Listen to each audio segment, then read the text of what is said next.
Buena gente, ¿cómo andan? Bueno, quería mostrarles este video donde se me ocurrió hacer una especie de test comparativo entre lo que es la captura de movimiento con el traje, en este caso el que tengo yo, que es el Perception Neuron Studio, y la captura de movimiento de video, aprovechando que Meshcapade sacó una versión nueva donde mejoraron todo lo que es el tema del deslizamiento de pies.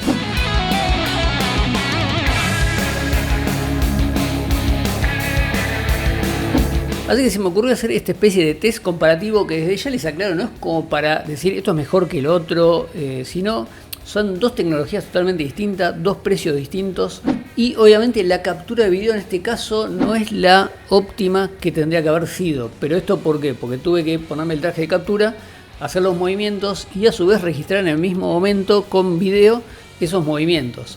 Pero ¿qué pasa? Para la captura de movimiento de video no es lo ideal la vestimenta que tenía, que es todo negra y generalmente siempre funciona mejor cuando uno tiene prendas normales de vestir. Aparentemente ahí detecta siempre mejor.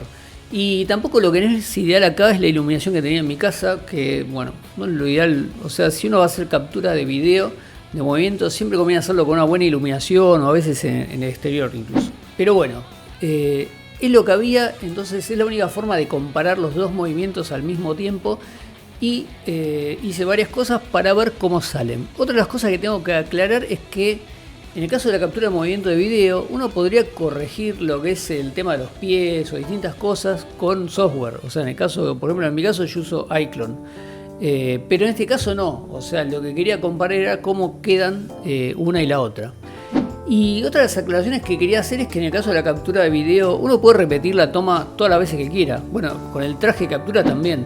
Pero bueno, en este caso era comparar ese movimiento al mismo tiempo con los dos sistemas. Pero bueno, si ustedes están haciendo captura de movimiento de video, obviamente, y ven que no sale muy bien, obviamente pueden repetir la toma, hacerlo desde otro ángulo, hacerla en un lugar mejor iluminado. O sea, tienen múltiples opciones. Y en este caso es tal cual como quedaba en ese intento. Así que vamos a ver cómo quedaron. Y como les dije, ustedes se evaluarán después según los recursos que tengan. La idea siempre es que si ustedes van a hacer algo, o sea, si ustedes van a hacer animación, obviamente el trabajo del animador es insuperable. O sea, siempre va a ser el mejor de todos hasta el día de hoy.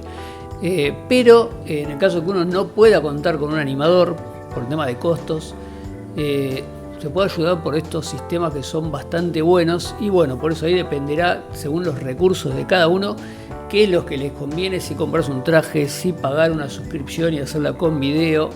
Todo es válido y todas sirven y bueno, simplemente hay que aprender a manejarlas y sacarles el mejor provecho.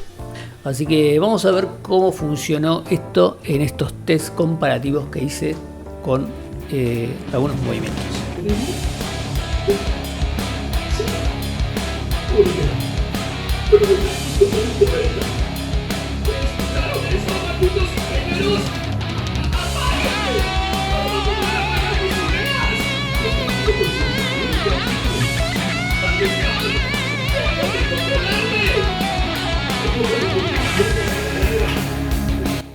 Una máquina programada, con una conciencia programada, con una misión programada. ¿Cómo pude pensar que tenía chances con Eva? Con esta apariencia, esta piel de metal ahora tan fría, producto de bits que se alejan por el hiperespacio. ¿Moriré? Bueno, en esta parte que es haciendo ejercicios varios, uno que funciona bastante bien, pero bueno, obviamente pierde un poco cuando se agacha el tema de la noción del suelo. Esto es lo que les decía que se puede arreglar en un software de como el iClone o Blender, o generalmente cuando uno utiliza captura de video, por ahora tiene que arreglar esas cosas ahí. Y acá vemos que cuando va para adelante tiene esa falla, pero eso es por cómo está filmado el video, porque en esta otra toma se ve que lo hace correctamente, se mantiene en el nivel del suelo.